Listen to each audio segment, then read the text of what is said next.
कैसे हैं? Good morning all of you.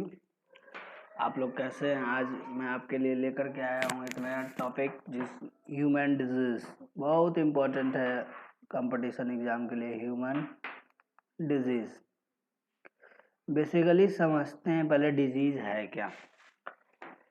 तो disease according to WHO World Health Organization के अनुसार, अकॉर्डिंग टू WHO डिजीज उसे कहते हैं जो मेंटली, फिजिकली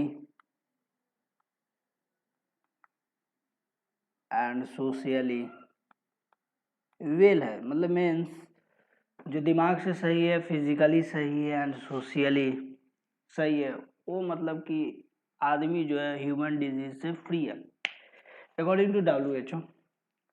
WHO का हेड क्वार्टर कहाँ पे पता ही होगा आपको, जिनेवा में, स्विट्जरलैंड, जिनेवा। अब बात करते हैं, समझने से पहले कुछ टर्म को समझते हैं। बहुत डिजीज में हम लोग देखते हैं कि सिंड्रोम लिखा हुआ रहता है, सिंड्रोम। पीछे भी वीडियो में मैंने इसके बारे में बताया था, लेकिन मैं फिर से क्लियर करता हूँ स्टार्ट करने से पहले। सिंड्रोम का मतलब होता है by birth. Syndrome means what? By birth. जो बीमारी आपको बर्थ से ही मिल जाए उसे सिंड्रोम कह सकते हैं, बाय बर्थ। या सिंड्रोम का एक और मतलब होता है मेनी डिजीजेस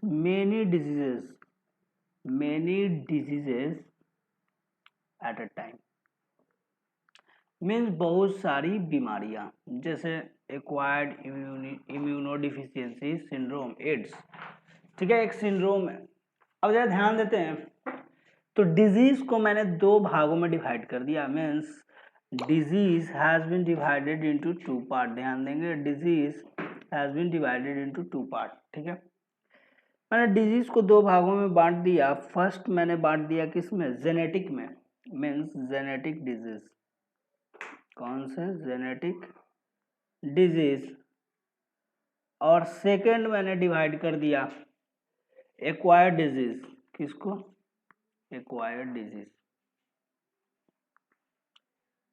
अब समझते हैं पहले जेनेटिक और एक्वायर्ड। ठीक है, तो जेनेटिक डिजीज का मतलब हुआ कि आपको ये बाय बर्थ मिल गया। कैसे मिल गया? इसमें एक टर्म लिख सकते हैं, बाय व्हाट? बर्थ। ठीक है, ये बर्थ से आपको मिल गया, बाय बर्थ। अब ये होता क्यों है, तो ये सेल वाले चैप्टर में हम डिटेल्स में पढ़ाएंगे, लेकिन अभी भी मैं थोड़ा सा इंट्रोडक्शन इसमें दे देता हूँ। जरा ध्यान देंगे, ये होता क्यों है। क्रोमोसोम में प्रॉब्लम हो जाए। किसमें? क्रोमोसोम में प्रॉब्लम। ठीक है, और डीएनए के इस सेगमेंट को हम लोग क्या बोलते हैं? जीन। या तो जीन में प्रॉब्लम हो जाए। ठीक है, इसका ये ऐसे बीमारी होते हैं जो एक जनरेशन से दूसरे जनरेशन पे पास होते हैं। Means one generation to another generation, मतलब पीढ़ी दर पीढ़ी ये बढ़ते जाएगा। ठीक है, अब ध्यान से समझेंगे। ऐसे बीमारी जो हमें बाय बर्थ मिले और एक जनरेशन से दूसरे जनरेशन में पास करते जाए, ऐसे डिजीज को हम लोग कौन सा डिजीज बोलते हैं? Genetic disease. अब बात आती है एक्वायर्ड डिजीज। एक्वायर्ड डिजीज दो प्रकार के होते हैं, पहले समझते हैं। एक्वायर्ड डिजीज मीन्स जन्म के बाद आपको मिलेगा, ऐसे डिजीज को हम लोग एक्वायर्ड डिजीज बोलते हैं। एक्वायर्ड डिजीज को मैंने दो भागों में बांट दिया। एक हो गया इन्फेक्शियस और एक हो गया आपका नॉन इन्फेक्शियस। क्लियर है? इन्फेक्शियस का मतलब हुआ, पता ही चल रहा है नाम से ही कि ये इन्फेक्शन काउज करेगा। ठीक है, तो इसको समझने के लिए एक मैं आपको समझाना चाहता हूँ, जरा ध्यान देंगे। इन्फेक्शियस जहां भी मिले तो ये आपको आउटसाइड से बीमारी हो जाए। मीन्स आउटसाइड से कोई पार्टिकल्स या पैथोजेंस आपके बॉडी में इंटर हो गया, वैसे डिजीज को हम लोग इन्फेक्शियस डिजीज कहेंगे। अब बात आती है नॉन इन्फेक्शियस डिजीज।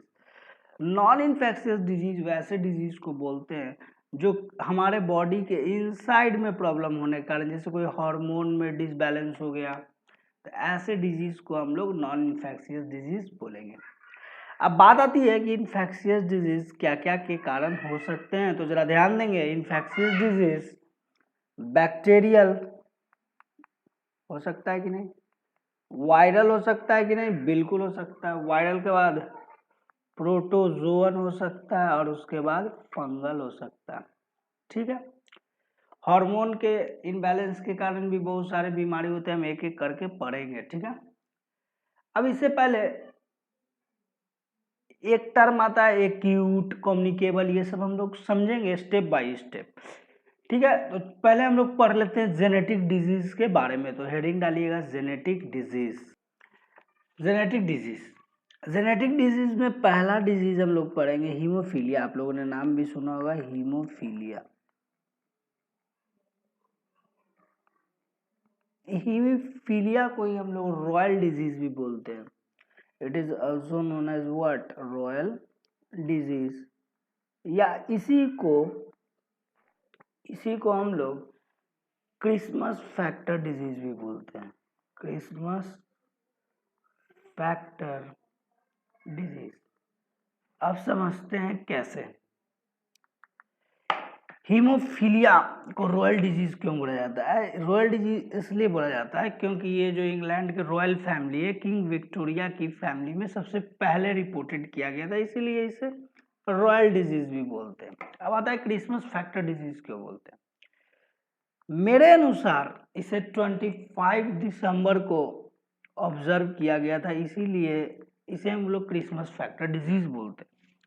लेकिन बहुत सारे इसमें कॉन्ट्राडिक्शन है। बहुत कोई कहता है कि जब जो फर्स्ट पेशेंट जो आइडेंटिफाई हुआ था वो क्रिसमस नेम का ही था, लेकिन मेरे अनुसार क्रिसमस फैक्टर डिजीज इसलिए इसे बोलते हैं क्योंकि ये 25 दिसंबर को आइडेंटिफाई किया गया था। ठीक है, अगर ये डिजीज होगा, जेनेटिक डिजीज है, ये पता चल गया। अगर ये डिजीज आपको हो गया तो क्या प्रॉब्लम होगा, जरा इसे समझते हैं। आप लोग जानते हैं ब्लड, वेरी गुड, ब्लड में पाए क्या जाते हैं, आरबीसी, डब्ल्यूबीसी एंड प्लेटलेट्स। तो मैं बात करता हूं यहाँ पर प्लेटलेट्स की। किसकी? प्लेटलेट्स की। और प्लेटलेट्स किसमें मदद करता है, तो ब्लड क्लोटिंग में मदद करता है। किसमें करता है? ब्लड क्लोटिंग में मदद करता है। क्लियर है, ब्लड क्लोटिंग में मदद करता है। अब बात आती है कि ब्लड क्लोटिंग में तो मदद कर दिया, तो प्लेटलेट्स की ही अमाउंट कम हो जाएगी बाय बर्थ, क्योंकि इसी के जीन या क्रोमोसोम में जो है क्या आ जाएगा, प्रॉब्लम आ जाएगा। समझ रहे हैं कि नहीं? और जब प्लेटलेट्स बनेगा ही नहीं, पूरी तरह से मैच्योर नहीं होगा, तो क्या ब्लड का क्लोटिंग हो पाएगा? नहीं, बिल्कुल नहीं, ब्लड का क्लोटिंग नहीं हो पाएगा। इसीलिए ये बीमारी का पहला का नाम क्या है, हीमोफीलिया। अब हम लोग सेकेंड डिजीज पढ़ने जा रहे हैं जिसका नाम है, लिखिएगा, कलर ब्लाइंडनेस। कलर ब्लाइंडनेस, जरा ध्यान देते हैं ये कलर ब्लाइंडनेस क्या है। हमारे आई में, जब मैं आई पढ़ाऊंगा तो बहुत अच्छे से पढ़ाऊंगा, हमारे आई में दो प्रकार के सेल पाए जाते हैं, one is rod cell and another is cone cell. As you know that rod cell fail in seeing in dim light, ये हमें डीम लाइट में देखने में मदद करता है रॉड सेल, और कोन सेल जो है ये हमें कलर को आइडेंटिफाई करने में मदद करता है। This is the function of a rod cell and what, a cone cell. लेकिन ये आपको जब बीमारी हो जाएगी तो इसमें प्रॉब्लम ये होगा कि आप जो प्राइमरी कलर है, प्राइमरी कलर को आप आइडेंटिफाई नहीं कर पाइएगा। Means blue, green and red को आप आइडेंटिफाई नहीं कर पाएंगे। और जब ब्लू, ग्रीन, रेड को आप आइडेंटिफाई नहीं कर पाएंगे तो क्या आपका जॉब लोको पायलट में लगेगा? Not possible. क्या आपका जॉब आर्मी में लगेगा, डिफेंस में? नहीं लगेगा। लेकिन ये इंडिया है, कुछ भी हो सकता है, पैसा दे करके हो सकता है। चलिए अब बात करते हैं हम लोग थर्ड डिजीज के बारे में जिसका नाम है क्लीनफेल्टर डिजीज। तो चलिए हेडिंग डालिए क्लीनफेल्टर डिजीज। अब हम लोग देखते हैं क्लीनफेल्टर सिंड्रोम। डिजीज नहीं बोल सकते क्योंकि मैंने बताया था ये डिजीज ही है, लेकिन जो हमें बाय बर्थ मिल जाए, मतलब पेरेंट्स से जो हमें मिल जाए, उसे बोलते हैं क्लीनफेल्टर सिंड्रोम बोलेंगे हम लोग, ठीक है। तो सिंड्रोम होता क्या है इसमें, आप लोगों ने ट्रांसजेंडर सुना होगा, तो इसमें बच्चा जो जन्म लेगा वो हो जाएगा ट्रांसजेंडर। क्या हो जाएगा? ट्रांसजेंडर। समझ में आ गया? अब ऐसा हुआ क्यों? तो due to defect in chromosome. तो क्यों हुआ? तो लिखेंगे डिफेक्ट इन क्रोमोजोम, ठीक है, डिफेक्ट इन क्रोमोजोम। अब हम लोग जानते हैं कि हमारे बॉडी में 2 प्रकार के क्रोमोजोम्स पाए जाते हैं, जिसमें से 22 पेयर्स जो है सेम रहते हैं पेरेंट्स में। एक क्रोमोजोम मेल और फीमेल में क्या होता है? डिफरेंट होते हैं। तो जो 22 पेयर जो सेम रहते हैं उन्हें बोलते हैं ऑटोजोम्स, ठीक है। और जो एक पेयर डिफरेंट रहता है उसे बोलते हैं एलोजोम्स। क्लियर है? अब आते हैं ये जो 22 पेयर्स है, ये 22 पेयर, अब बताइए ये इसमें कुछ प्रॉब्लम हुआ? नहीं हुआ, क्योंकि आप दिमाग लगाइए, क्योंकि इसमें बन रहा है ट्रांसजेंडर। इसका मतलब जो भी प्रॉब्लम होगा वो लास्ट वाले क्रोमोजोम मीन्स रिप्रोडक्टिव क्रोमोजोम में प्रॉब्लम के कारण आया होगा ये ट्रांसजेंडर वाला केस। यानी कि it is a problem in what? Allosome. Allosomes में ही प्रॉब्लम आया होगा, तभी ये हुआ होगा। हम लोगों ने पढ़ा था कि मेल बनने के लिए कौन से क्रोमोजोम चाहिए? XY, और फीमेल के लिए XX। क्लियर है यहां तक? क्लियर है? अब यहां पे बन रहा है ट्रांसजेंडर। सुनिए होगा क्या, ऐसा क्यों हो गया, तो जरा ध्यान देते हैं। ये हमारा रहा एलोजोम। क्या है ये? एलोजोम्स है, ओके। एलोजोम में ये 24 पेयर में कोई प्रॉब्लम नहीं है। प्लस ध्यान दीजिएगा, अगर यहाँ XY मिल जाए, XY, तो ये बन जाएगा क्या? बॉय। ये बन गया क्या? बॉय। कोई दिक्कत? ये बन जाएगा क्या? बॉय। लेकिन ये ट्रांसजेंडर का केस आ रहा है, इसका मतलब इसमें एक और क्रोमोजोम आ जाता है एक्स्ट्रा X, और ये क्या बना देगा? फीमेल। और जब बॉय और फीमेल मिल दोनों का कैरेक्टर आ जाएगा, इसी को क्या बोलेंगे? ट्रांसजेंडर। अरे समझ में आया कि नहीं? इसी को क्या बोलेंगे? ट्रांसजेंडर। यानी कि मैं इसमें बोल सकता हूँ कि कितने क्रोमोजोम्स आ गए? 47। होना तो चाहिए था कितना नॉर्मल इंसान के लिए? 46। लेकिन इसमें एक एक्स्ट्रा आ गया, क्या? एक्स क्रोमोजोम फीमेल वाला, जिसे हम लोग एक्स्ट्रा आने के कारण इसमें कैरेक्टर आ गया मेल और फीमेल बोथ का, इसीलिए इसे मैंने क्या बोल दिया? ट्रांसजेंडर। समझ में आया कि नहीं? चलिए, हाँ, वेरी गुड, समझ में आ गया। अब ये प्रॉब्लम आया क्यों? तो ध्यान देंगे, ये प्रॉब्लम इसलिए आता है क्योंकि मेल के क्रोमोजोम में प्रॉब्लम हो जाती है due to problem in male chromosome, okay, due to problem in male chromosome. अब हम लोग पढ़ने जा रहे हैं next syndrome number 4, that is known as Turner syndrome. तो टॉपिक डालिएगा टर्नर सिंड्रोम। टर्नर सिंड्रोम,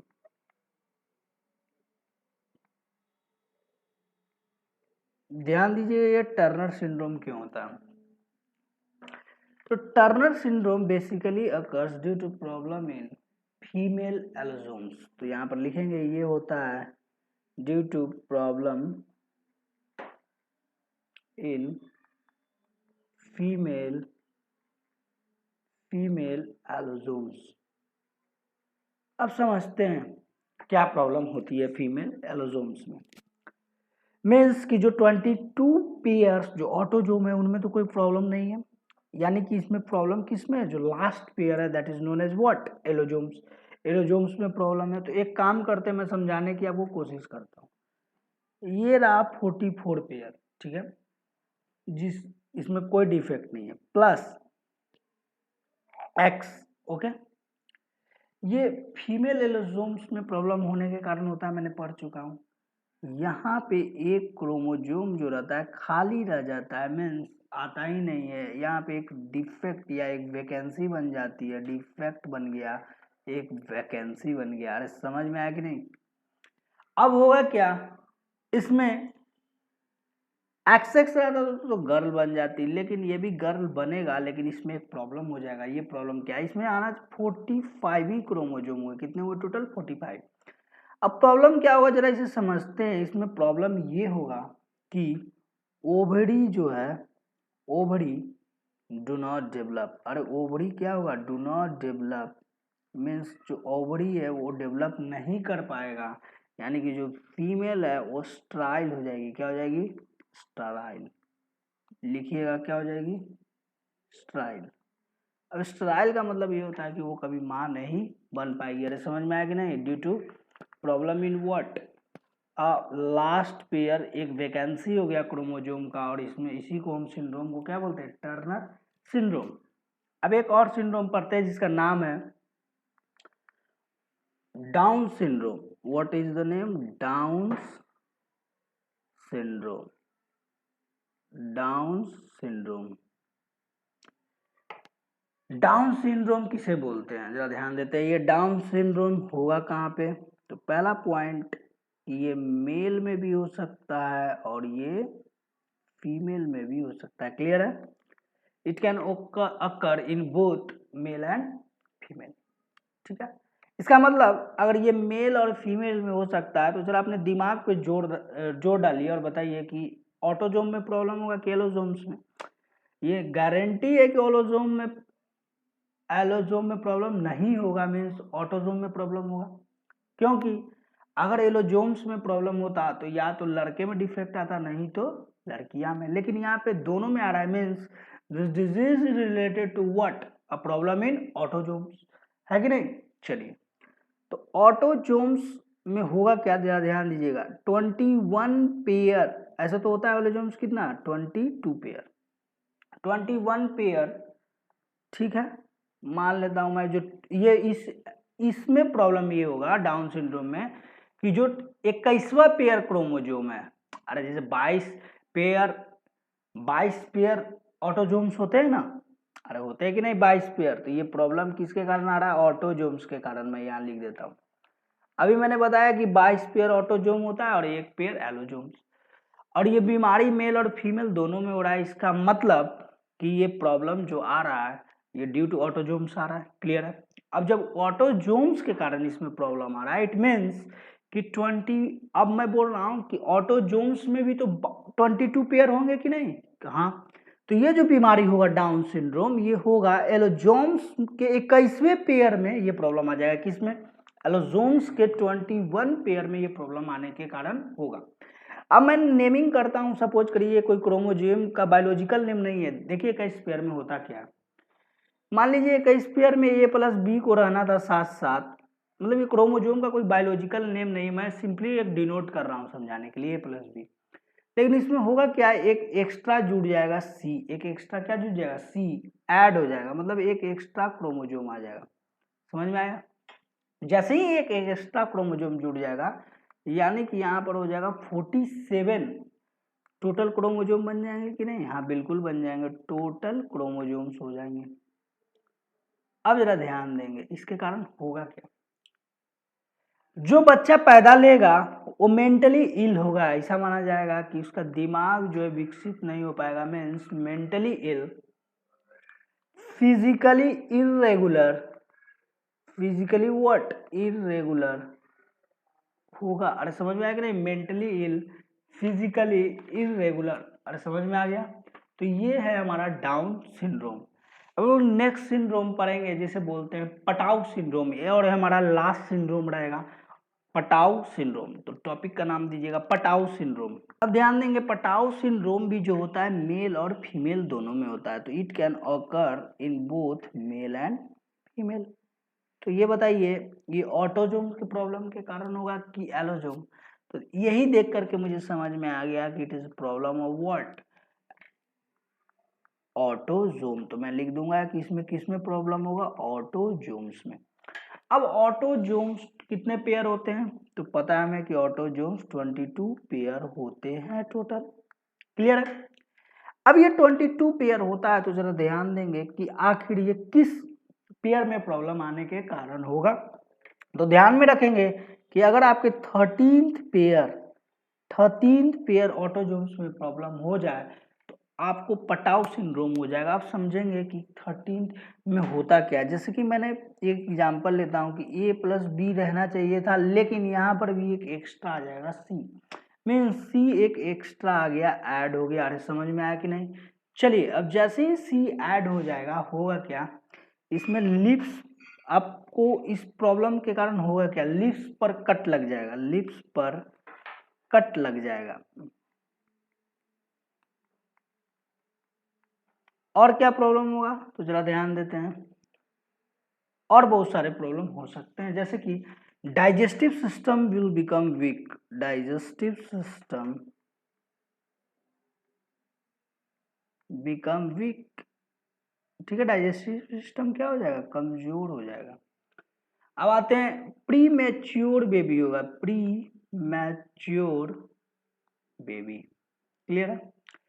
अब बात आती है कि मैंने तो सिंड्रोम को मैंने क्लियर कर लिया, पूरे सिंड्रोम हम लोगों ने खत्म कर लिया जो एग्जाम में पूछे जाते हैं। मेनली यही सब सिंड्रोम आपको याद रखने। अब बात आती है कि अब हम लोग नेक्स्ट क्लास में पढ़ेंगे वायरल डिजीज के बारे में। और वायरल डिजीज जितने भी हैं, करीब 15-16 वायरल डिजीज के बारे में मैं पढ़ाऊंगा, आप लोग याद रखिएगा। तो नेक्स्ट क्लास में हम लोग खत्म करेंगे वायरल डिजीज। उसके बाद नेक्स्ट क्लास में हम लोग बैक्टीरियल डिजीज पढ़ेंगे, और बैक्टीरियल डिजीज के बाद कुछ हम लोग फंगल डिजीज के बारे में पढ़ेंगे, और उसके बाद हमारा जो चैप्टर है वो पूरी तरह से खत्म हो जाएगा। चलिए, तो मिलते हैं नेक्स्ट वीडियो में। Stay tuned with our channel. Thank you and have a nice day.